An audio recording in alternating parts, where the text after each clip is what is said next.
I always thought our marriage was built on an unshakable foundation of trust and quiet understanding. For nearly 8 years, Sarah and I had navigated the twists and turns of life together, forging what I believed was a bond deeper than words. Yet in the quiet corners of my mind, doubts had started to fester. It began with the little things, a sidelong glance that lingered too long, a half-hearted apology when I questioned her about an unexplained absence, and an air of secret amusement whenever I mentioned my own suspicions. At first, I convinced myself it was nothing more than my own paranoia, a misplaced fear that had no place in a loving relationship. But the unease grew, whispering to me in moments of solitude until it became a constant companion. I remember one chilly autumn evening when the weight of my suspicions hit me harder than ever before. I had returned home from a long day at work, my mind exhausted and my heart heavy, when I noticed Sarah's phone vibrate relentlessly on the kitchen counter. Instead of reaching for it as I usually would to check a message from her, I paused, watching it light up with a series of texts from a number I didn't recognize. The sight sent a jolt of anxiety through me, a spark that quickly ignited into a burning need for answers. I tried to dismiss the moment as a simple coincidence, perhaps a friend reaching out, or a mistake in my imagination, but the nagging voice inside wouldn't let go. In the weeks that followed, I became increasingly preoccupied with every little detail. I began to scrutinize her routines, the time she would slip out for work meetings that ended with her returning later than usual, the furtive way she hid her phone whenever I entered the room, the smirk that would sometimes play at the corners of her lips when I voiced even the slightest concern. I remember a particular afternoon when I casually mentioned that I'd noticed she was spending an unusual amount of time texting, expecting her to brush it off as work chatter. Instead, Sarah merely laughed, a light, musical laugh that sent an inexplicable shiver down my spine, and said, "You worry too much, darling. It's just a little harmless fun." Her words, meant to soothe me, only deepened the fissures of doubt in my heart. It wasn't that I doubted her love, at least, not overtly. We had shared so many beautiful moments, the way her eyes would light up when I surprised her with a bouquet of her favorite lilies, or the soft murmur of "I love you" whispered in the stillness of midnight. But beneath that surface, a darker narrative was unfolding, one that I could neither fully comprehend nor outright dismiss. I began to feel as though I were living in a house of glass, every private moment exposed and scrutinized by an internal critic who feared betrayal more than anything else in the world. One fateful Saturday morning, as I was preparing breakfast, I noticed a small, slightly crumpled envelope wedged behind a stack of mail on the side table. At first, I thought it might be a forgotten invitation or a card from a friend, but something about it caught my attention. Its edges were worn as if it had been handled many times, and there was an unfamiliar scribble on the front. With trembling hands, I opened it and found a pregnancy test tucked inside. The test itself was still in its sealed plastic, but the unmistakable display of a positive result glowed in bold, stark clarity. For a moment, time seemed to stop.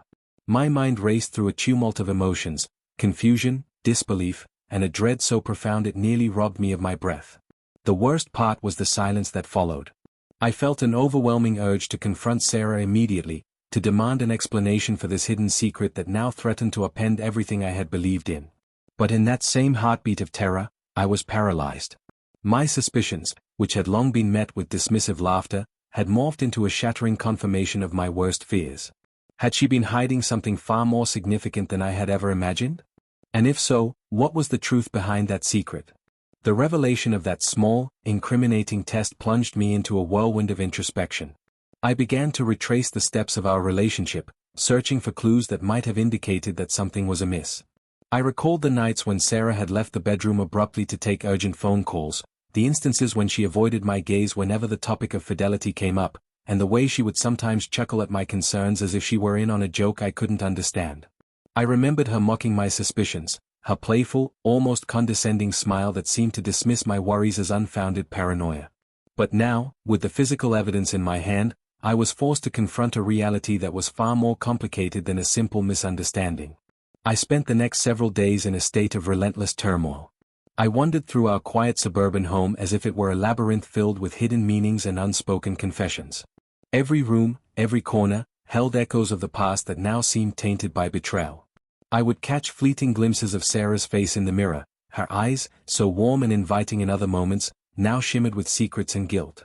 At times, I found myself on the verge of tears, overwhelmed by the gulf between the woman I thought I knew and the person revealed by the silent message of that pregnancy test. One evening, after a particularly long day of restless pacing and sleepless nights, I resolved that I could no longer live in this state of uncertain agony. I decided to confront Sarah, to seek the truth no matter how painful it might be. My heart pounded as I sat her down in the living room, the soft glow of the lamp casting long, trembling shadows on the walls. "Sarah," I began, my voice unsteady yet laced with an urgency that could no longer be contained, "we need to talk about something important." Her eyes, which had once shone with easy laughter, suddenly clouded over as she sensed the gravity in my tone. "About what?" she asked lightly, a hint of amusement tugging at the corners of her mouth, a reaction that felt like a dagger to my already aching heart. I hesitated, clutching the envelope in my hand as if it were a talisman against the impending storm. "I found this," I said, holding it out so that she could see. "I found a pregnancy test in an envelope on the table. And it's positive." For a moment, the room was suffused with a deafening silence, punctuated only by the quiet hum of the refrigerator and the distant sound of a car passing on the street. Sarah's expression shifted, a rapid cascade of emotions flickering across her face, surprise, indignation, and something I couldn't quite decipher as fear. Then, with a dismissive laugh that shattered the silence like breaking glass, she said, "Oh, come on. You always jump to conclusions, don't you?" Her tone was light, almost mocking, as though this were not a matter of deep betrayal but merely one of overactive imagination on my part. But I wasn't willing to be placated by laughter and dismissive reassurances. My heart felt as if it were being squeezed by an iron grip, and the room itself seemed to tilt as I demanded, "Tell me the truth, Sarah. Why would you hide something like this from me? What does it mean?" Her smile faltered for just a moment, a crack in the carefully maintained facade, and then she sighed as if surrendering to the inevitable. "I was going to tell you," she murmured, her voice soft and regretful. "I wasn't sure how to bring it up. I didn't want to worry you. I thought I could handle it on my own for a while." I stared at her, a maelstrom of emotions swirling within me. The reality was so much more complicated than a mere accident or a secret kept out of fear of causing worry. It was a secret that spoke of a rift, a betrayal that cut deeper than any infidelity I could have imagined. My mind raced with questions. Was this test evidence of something I had always suspected but was too afraid to acknowledge? Was she carrying a child that wasn't mine? The thought struck me like a physical blow, and I felt my knees buckle under the weight of my worst fear made real. I demanded more, answers, clarity, a truth that could either mend the fractures of our bond or shatter it beyond repair. Sarah hesitated, her eyes darting away as if she were searching for words that might never come. I didn't know what to do," she finally admitted, her voice breaking. "When I found out, I panicked. I thought I could hide it, figure things out on my own, and then tell you once I was sure. I didn't want to hurt you." The admission sent shockwaves through me. I felt a numbness spread from my chest to my fingertips, a hollowness that threatened to engulf every memory of our shared past. The woman I had loved, who had once shared with me her dreams, her hopes, her vulnerabilities, had hidden something monumental, something that confirmed the darkest of my suspicions. I was overwhelmed by a torrent of emotions, betrayal, disbelief, heartbreak, and a profound sadness that I couldn't articulate. For hours, we sat in that living room, the air heavy with unspoken questions and the echo of shattered trust. I could barely remember the warmth of her hand in mine or the softness of her voice that once lulled me to sleep. Now, every gentle memory was tainted by the sting of deception. My mind reeled with the implications, the possibility that the child growing inside her wasn't mine, that the bond we had built over the years was fractured by secrets too large to ignore. I left that night in a state of numb despair, unable to sleep as I wandered through our darkened home, grappling with the newfound reality that threatened to upend everything. Every creak of the floor and whisper of the wind was a reminder of the betrayal that had taken root in the very heart of our relationship. I recalled moments in the past, the furtive glances, the evasive answers, and wondered if I had been blind all along. My mind was awash with conflicting images, the laughter we had shared during happier times, juxtaposed against the cold silence of tonight's revelations. In the days that followed, I oscillated between confrontation and introspection. I questioned Sarah relentlessly, trying to piece together a timeline of when she first realized she was pregnant, and whether there were any clues I had missed. Every conversation became a minefield of guarded responses and fleeting apologies. At times, I found myself retreating into solitude, pouring my anguish into long, sleepless nights of journaling and reflection, trying desperately to make sense of how our love had devolved into a tapestry of secrets. My friends noticed the change in me. Colleagues at work, once amused by my gentle humor, now observed a man whose eyes were clouded with pain and whose smiles rarely reached them. I found myself isolated, ensnared by an internal storm of suspicion and despair. I could no longer shake the feeling that I was merely a bystander in my own life, a spectator to a tragedy that was unfolding without my consent. I felt betrayed not only by Sarah's silence but by the very idea that our marriage, which I had cherished above all else, could harbor such a devastating secret. I spent countless evenings driving aimlessly through the city, the neon lights blurring into a kaleidoscope of regret and memories. The roads became my confessional, the hum of the engine a monotonous lullaby that accompanied my thoughts. I questioned every detail of our shared past. Had I missed subtle signs in her behavior? Was there something in her eyes I had chosen to overlook? Each unanswered question deepened the chasm within me, a wound that pulsed with every heartbeat. Yet even in the midst of this overwhelming despair, a small part of me clung to the hope of understanding, of finding a rationale behind the secrets that had shattered our bond. I sought solace in the quiet corners of our favorite cafe, where the aroma of freshly brewed coffee and the soft murmur of conversations provided a temporary escape from the chaos inside me. There, amidst the mundane rhythm of everyday life, I began to write. I poured my heart onto pages, scribbling down every shred of emotion in a desperate bid to reclaim some semblance of control. In the act of writing, I hoped to decipher the tangled web of lies and betrayals that now defined our marriage. I wrote about the quiet moments of our early days together, the gentle mornings spent holding hands over breakfast, the shared dreams whispered in the stillness of midnight. I contrasted those memories with the bitter reality of this moment, of the hidden pregnancy test that confirmed what I had long feared but never dared to fully acknowledge. With each word, the pain was both a wound and a balm, a reminder that while our love had been tarnished by deception, it was also a testament to the complexity of human relationships, a complexity that sometimes meant that the truth was too painful to face until it was impossible to ignore. One rainy afternoon, as I sat by the window watching droplets race each other down the glass, I resolved to seek professional guidance. I scheduled an appointment with a therapist, hoping that an objective perspective might help me navigate the labyrinth of betrayal and fear that now consumed me. In our sessions, I was forced to confront the painful duality of my emotions, my longing for the love that once defined us and my anger at the betrayal that had ruptured it. The therapist listened patiently, guiding me to recognize that while my suspicions had been met with mockery, they were not unfounded. He helped me see that the truth, as devastating as it might be, was the first step toward reclaiming my identity and determining the future of our relationship. I began to question whether the foundation of trust we had built over the years could ever be restored.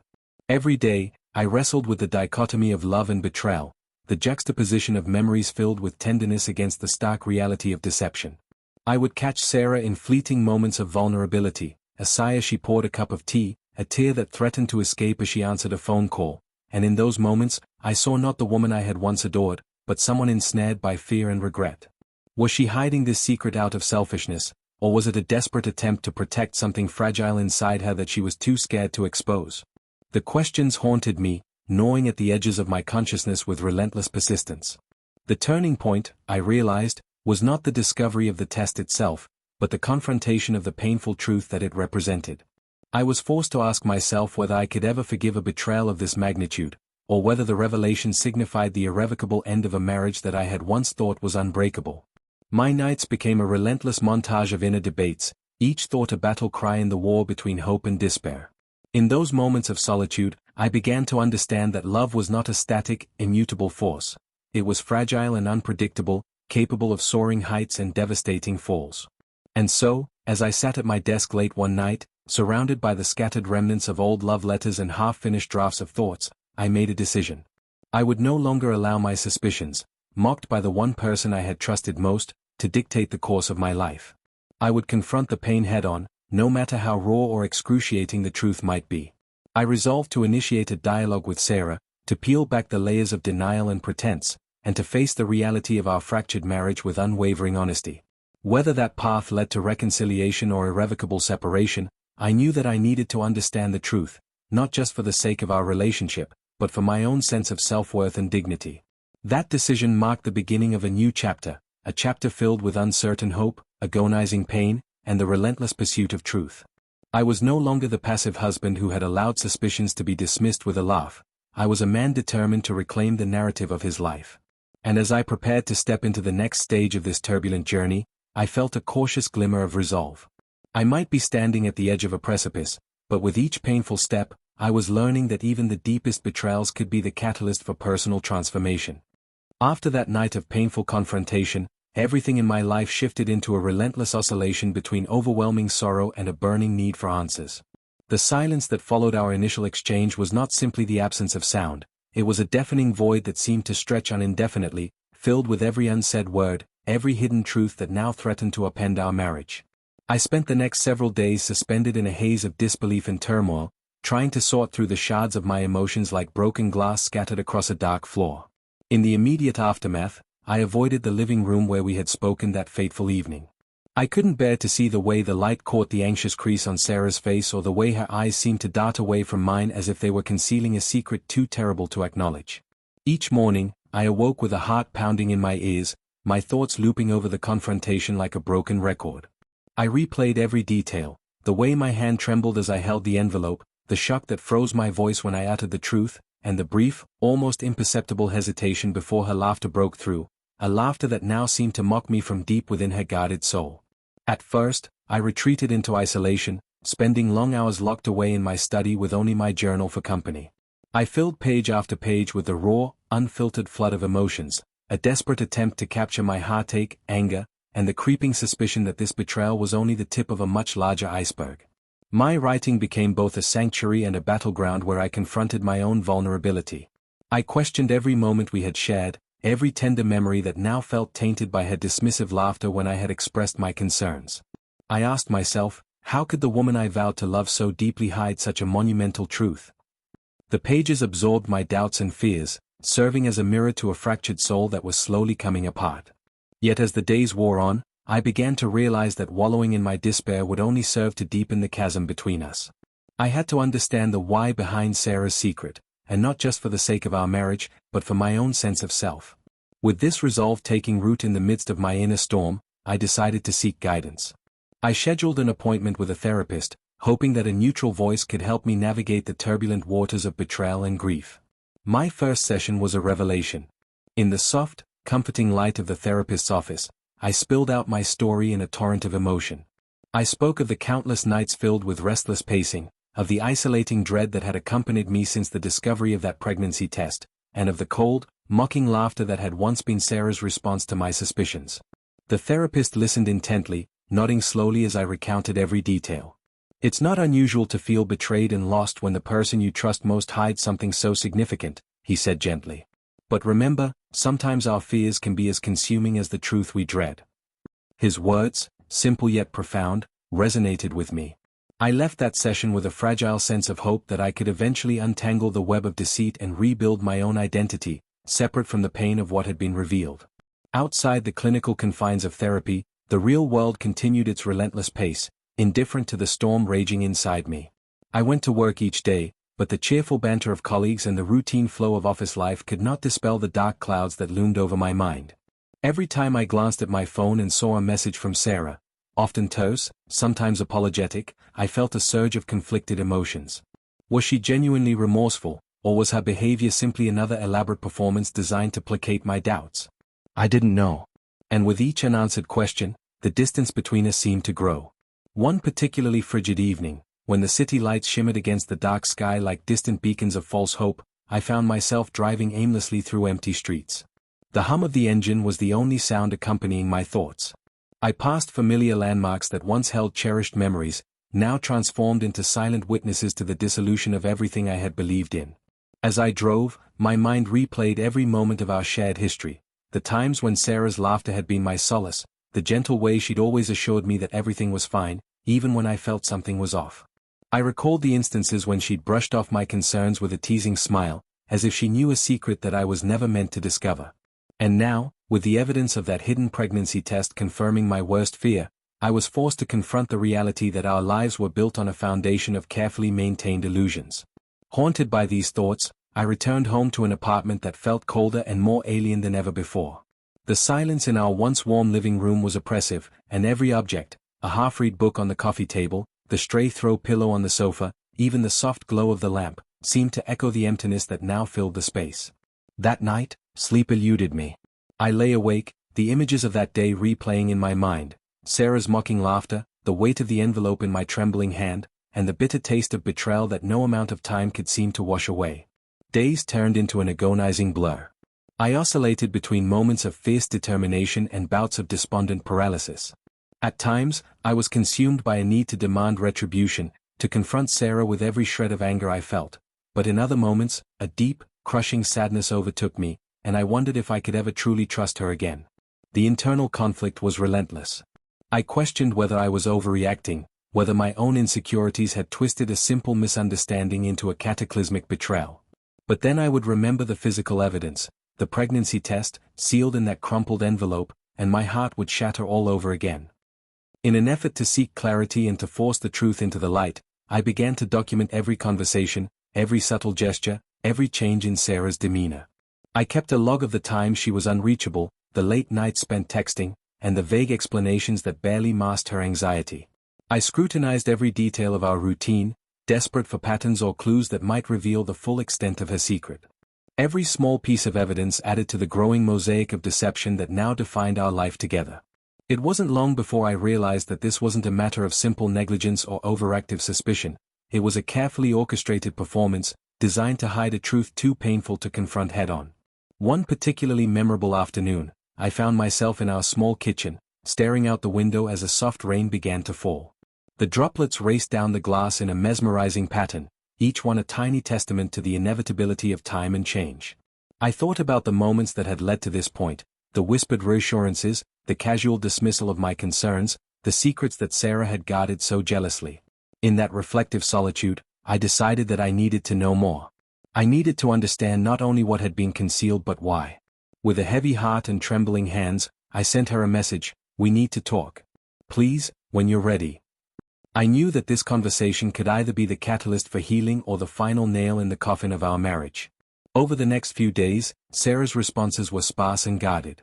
She would reply with brief acknowledgments, her tone clipped, as if every word was measured and calculated. The waiting was excruciating, each passing hour stretching into what felt like an eternity. Finally, one crisp morning, she agreed to meet me at a quiet park, a place that had once been our sanctuary, where we had laughed and dreamed beneath the gentle canopy of old trees. The park, with its muted colors and soft rustle of leaves, seemed an appropriate setting for a conversation that promised to unravel the tangled threads of our life together. When I arrived at the park, I found Sarah sitting on a weathered bench near a small pond. The water's surface was calm, reflecting the gray sky above, and for a moment, I wondered if the tranquility of the scene could somehow offer solace to our fractured souls. I approached her slowly, my heart heavy with both anticipation and dread. As I sat down beside her, there was a long silence, a pause filled with the weight of everything unsaid between us. Finally, she spoke in a voice that was low and hesitant. "I've been thinking about what you said," she began, her eyes fixed on the rippling water. "And I'm sorry, I know you have every right to feel betrayed." Her words were measured, almost as if she were reciting a practiced apology rather than speaking from the depths of her heart. I searched her face for signs of genuine remorse, for any indication that she truly understood the magnitude of the hurt she had inflicted. "Sarah," I said, my voice breaking slightly, "this isn't just about a missed conversation or a silly misunderstanding. This is about a secret that has been kept hidden for far too long, a secret that now confirms my worst fears. I need to understand why you didn't trust me enough to share this with me, why you thought you could handle it on your own." My words tumbled out in a rush, a mixture of anger and deep-seated sorrow. For several long minutes, she said nothing, her gaze drifting over the tranquil pond as if searching for answers in its depths.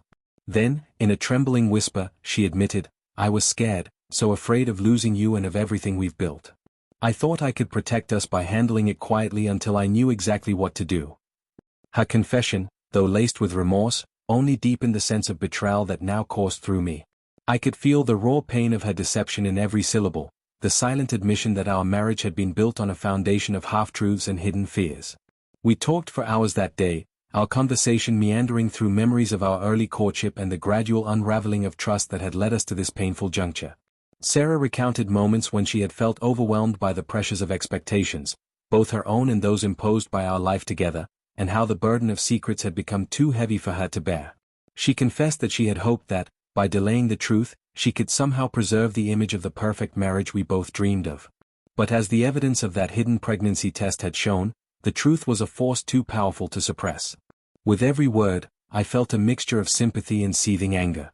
How could someone I loved so deeply allow fear to override the trust that was supposed to bind us? Yet, as painful as her explanations were, they also revealed a vulnerability that I had never truly seen in her before, a glimpse of a woman terrified of failure and desperate to protect the fragile illusion of a happy life.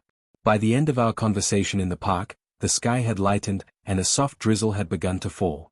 We sat in silence for a while longer, the quiet punctuated by the rhythmic sound of raindrops hitting the leaves. I realized that, although no single word could erase the betrayal, this dialogue had at least begun the slow process of confronting our shared pain. I wasn't sure where our path would lead, if forgiveness was even possible or if the fissures in our trust would prove irreparable, but I knew that the truth had finally come to light. And in that truth lay the only possibility for healing, however uncertain it might be. In the days that followed our meeting, I wrestled with conflicting emotions. On one hand, I felt a deep, unrelenting sadness for the loss of the life we had once envisioned, a future filled with promises and shared dreams. On the other hand, I recognized that this painful revelation had forced us to confront realities that we had both long denied. I began to attend more therapy sessions, both individually and eventually with Sarah, in a bid to rebuild a semblance of trust. The process was arduous, every session unearthed more raw emotion and difficult questions. Yet, slowly, I began to see small glimmers of progress, a tentative willingness to listen, a shared tear over a memory of better times, and the faint possibility that maybe, just maybe, we could learn to forgive. At home, the atmosphere remained heavy and charged with unspoken grief. Our once cozy apartment now felt like a battleground of memories, each room a reminder of laughter and love that had been tainted by the shadow of secrecy. I found myself revisiting our favorite spots, the kitchen counter where Sarah used to hum softly as she prepared dinner, the living room sofa where we had once sat watching movies on lazy Sunday afternoons. Now, every familiar object seemed to whisper reminders of a trust that had been broken. I began to rearrange our space, hoping that a physical change might help to mirror the internal transformation I so desperately sought. I brought in new photographs, painted over old walls, and even started playing soft music in the evenings, all small acts of reclaiming control over my environment and, by extension, my life. Even as I labored to rebuild my inner world, the external reality of our situation continued to weigh on me. Friends and family, sensing the undercurrent of despair that had overtaken our once joyful household, offered their condolences and unsolicited advice. Some urged me to walk away, to demand an end to a marriage that was now so fundamentally fractured. Others, though sympathetic, cautioned me to give Sarah the benefit of the doubt, that perhaps her fear had driven her to make a mistake rather than a calculated betrayal. Their voices blended into a cacophony of opinions that left me more confused than ever. I realized that ultimately, the journey toward understanding had to be mine alone. I could not let the judgments of others dictate the course of my own healing. One night, after a particularly difficult day filled with heated exchanges and moments of profound silence, I found myself alone in the study, staring at a blank page in my journal. The weight of everything pressed down on me, the fear of a future defined by mistrust, the sorrow for a love that might never be the same, and the gnawing uncertainty of what tomorrow might bring. In that moment, as I struggled to find the words to capture the labyrinth of my emotions, I realized that the true challenge lay not in uncovering the hidden truths of the past, but in forging a path forward amidst the ruins. I began to write, each word an act of defiance against the despair that threatened to consume me. I wrote about the anger, the sorrow, the overwhelming sense of betrayal, but also about the faint, stubborn spark of hope that had begun to flicker even in the darkest corners of my heart. In that raw and unfiltered expression, I found a measure of catharsis. The pages filled slowly with the story of my pain, but also with the promise of renewal. I wrote about the possibility of rebuilding trust, of learning to love again despite the scars that marred my past. I imagined a future where honesty, no matter how painful, would be the cornerstone of any relationship, a future where I would no longer be defined solely by the betrayal, but by the strength it took to survive it. As the weeks turned into months, I noticed subtle shifts in our daily interactions. Sarah began to open up more during our therapy sessions, her defenses gradually lowering as she confronted the consequences of her actions. I, too, started to see changes within myself, small moments of clarity where the sting of betrayal was replaced by a cautious optimism. We started to share quiet dinners without the oppressive tension that had once suffocated every conversation.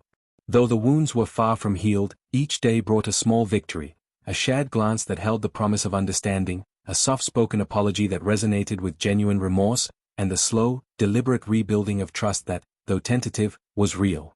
There were still moments when the pain would surge unexpectedly, a memory triggered by a familiar song, or the sight of a stray smile that reminded me of what had been lost.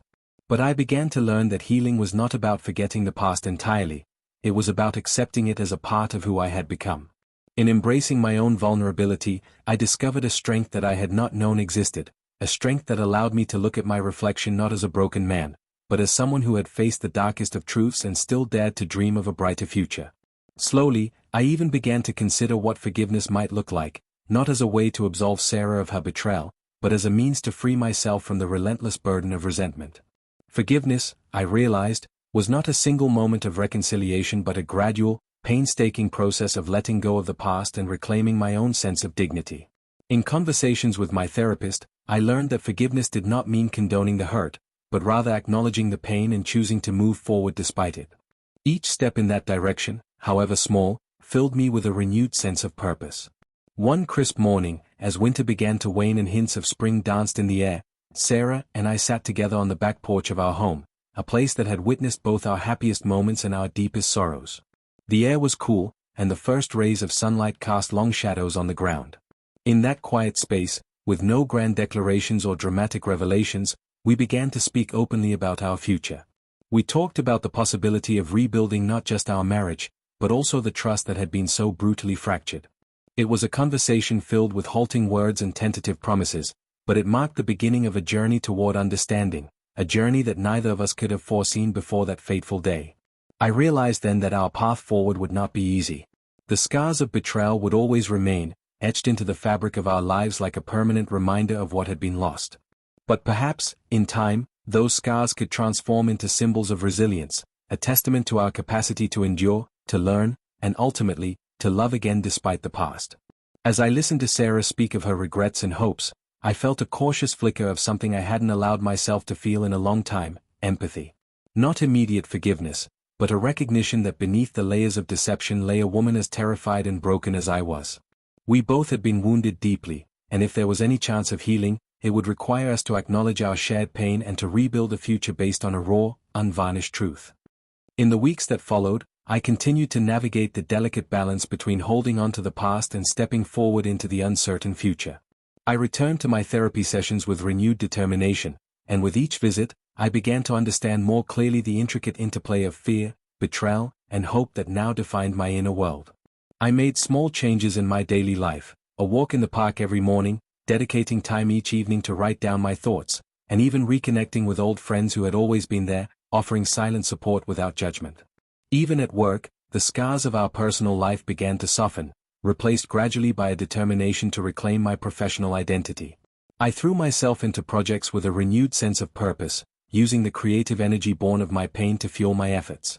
In the process, I discovered that resilience was not just about surviving the worst of times, but about finding beauty and meaning in the struggle. Each day became an opportunity to redefine who I was, a man who had faced the unthinkable and was determined not to be defined solely by it. Looking back now, I see that the journey I embarked on during those agonizing months was one of the most transformative periods of my life. Though the betrayal had nearly torn my world apart, it had also forced me to confront the darkest corners of my soul, to unearth the hidden reserves of strength that I never knew existed. I learned that the path to healing was paved not with sweeping gestures of redemption, but with 1,000 small, deliberate choices, each one a step toward reclaiming my life and rebuilding the trust that had been so violently shattered. Now, as I continue to live each day with cautious optimism and a heart that bears the marks of past wounds, I am filled with a quiet resolve. I have learned that even the deepest betrayals can lead to a rebirth, a chance to redefine love, trust, and forgiveness on my own terms. I still carry the memory of that hidden pregnancy test like a scar that will always be part of me, but it no longer defines me. Instead, it has become a reminder of the strength that arises from vulnerability, and the possibility of finding light even after the longest, darkest night. As the days turn into weeks and the weeks into months, I hold on to the belief that every ending, no matter how painful, carries within it the seed of a new beginning. My journey is far from over, and I know that there will be days when the echoes of betrayal return to test my resolve. But I also know that each day is an opportunity, a chance to choose hope over despair, honesty over deception, and love, even if it must be rebuilt from the ruins of what was lost. In the weeks and months that followed our painful confrontation, the raw wound in my heart began a slow, arduous process of transformation, a journey toward understanding, acceptance, and ultimately, the chance to rebuild the pieces of a life shattered by betrayal. Each day seemed to blend into the next, a continuum of bittersweet memories, unanswered questions, and the quiet, persistent hope that someday I would emerge from this darkness stronger than before. The hidden pregnancy test that had confirmed my worst fear was no longer a single, isolated moment of despair. It had become the catalyst for a journey of self-discovery, a painful reckoning with the truth about our marriage, and, most importantly, about myself. At first, I withdrew almost entirely into solitude. I remember the long nights I spent in a silent apartment that once buzzed with promises and laughter, a place that now felt like a mausoleum of our lost dreams. I would sit by the window, staring out at the city lights as they blurred into a sea of distant, indifferent stars, feeling each pulse in my chest echo the shattered trust that had once been the cornerstone of our union. I turned to my journal more than ever, desperate to capture every ounce of pain and every fleeting glimpse of hope on paper. Every word I wrote was an attempt to reclaim some semblance of control over a reality that had spiraled beyond my understanding. In those solitary hours, I began to ask questions I had long avoided. What did it truly mean to love someone when the foundation of trust was crumbling? Could I ever forgive a secret so deeply embedded in the very fabric of our life together? Was the man I once adored truly capable of such deceit, or was I simply drowning in my own insecurities? The answers were not immediate, nor were they clear. Instead, I found that the journey toward resolution was less about finding definitive answers and more about learning to live with uncertainty while striving to make peace with a painful past. As autumn faded into winter, I made a conscious decision to no longer let the betrayal define me entirely. I began seeking the guidance of a counselor on a more regular basis. Our sessions became a safe haven, a place where I could peel back the layers of bitterness and despair that had accumulated over the months. My therapist gently encouraged me to view the pain not as a permanent scar, but as a mark of survival, a symbol of the battles I had fought and the lessons I had learned. Healing, he once told me, is not about erasing what happened, it's about integrating your experiences so that you can live fully, even with the memories of pain. His words slowly began to resonate within me, offering a tentative blueprint for how I might rebuild not only my sense of self but also a life imbued with honesty and resilience. The turning point came one crisp winter morning when, after a particularly cathartic session, I found myself walking through a snow-dusted park. The world around me was still, a pristine silence that seemed to promise renewal despite the chill. I stopped by a frozen pond, its surface a mirror to the pale sky, and allowed myself to reflect on everything that had transpired. In that quiet moment, I realized that I could no longer allow the secret that had once haunted me to imprison my future. It was time to reclaim my identity, to transform the raw anguish into something meaningful. That day, I resolved to take the first step toward a new beginning, a future defined not by betrayal, but by the strength I had discovered within myself. I began by making small changes in my daily life. I returned to long-forgotten hobbies and interests, reading, writing, and even dabbling in photography. Each morning, I would take a walk with my camera in hand, determined to capture the beauty that still existed in the world despite my inner turmoil. I discovered that the crisp air, the play of light on frost-covered branches, and the quiet resilience of nature were reflections of my own struggles. With every photograph I took, I began to see that there was a kind of poetry in survival, a subtle beauty in the scars that life leaves behind. At home, the process of transformation was equally painstaking. I rearranged our living space, replacing relics of a shared past with items that spoke to a future I wanted to create. I brought in new colors, new textures, and even new furniture, each piece a small, deliberate act of reclaiming my environment. The old wedding photographs and mementos, once symbols of our collective dreams, were carefully boxed away in a chest marked past. I didn't discard them entirely, for they were part of my history, but I chose to store them as a reminder of where I had been, not where I was going. Gradually, the heavy atmosphere of our home began to lift. Conversations, once strained and laced with the bitterness of unhealed wounds, became opportunities for tentative reconnect. Sarah and I, though still caught in the painful aftermath of her secret and my shattered trust, began to engage in therapy sessions together. These joint sessions were fraught with raw emotions and stuttering apologies, but they also held the possibility of a new beginning. In those sessions, we each bared our deepest vulnerabilities. Sarah confessed her overwhelming fear of failure and her desperate need to protect what she thought was a fragile happiness, while I revealed the depths of my own insecurity and the way every whispered doubt had chipped away at the foundation of our marriage. It was a painful, excruciating process, but also one that paved the way for honest dialogue, a dialogue that slowly allowed us to acknowledge the past without letting it define our future entirely. One evening, as winter began to melt into the tentative promises of spring, Sarah and I sat together on the back porch of our newly rearranged home. The air was cool and fragrant with the first hints of blooming flowers, and the lingering chill had been replaced by a quiet warmth. There were no dramatic declarations or sweeping gestures of reconciliation, only a simple, shared silence that spoke volumes. In that moment, I saw in Sarah's eyes a glimmer of genuine remorse and the faintest hint of hope. We had both been wounded deeply by secrets and lies, but as we sat there watching the world slowly awaken from its winter slumber, I felt a cautious optimism stirring within me. I began to realize that forgiveness was not an all-or-nothing state of mind, but rather a series of small, deliberate choices, each one a step toward freeing myself from the relentless grip of the past. I started by forgiving Sarah for the pain she had caused, not because I wanted to absolve her of responsibility, but because I needed to reclaim my own inner peace. I forgave her for the mocking laughter that had dismissed my fears, for the secret that had blossomed in the dark corners of our life together, and even for the hidden pregnancy test that had confirmed my worst nightmares. Forgiveness, I learned, was less about condoning her actions and more about releasing myself from the bitterness that had threatened to consume me. In the process, I also began to forgive myself for the times I had doubted, for the moments when my own insecurities had warped my perception of love. I realized that our marriage, for all its imperfections, had been a mirror reflecting our own vulnerabilities, an imperfect, human tapestry of love, fear, and hope. And though the truth had cut me deeply, it had also forced me to confront the parts of myself that I had long ignored. As spring fully took hold, I felt the beginnings of a quiet transformation, a rebirth of spirit that had been long dormant beneath the rubble of betrayal.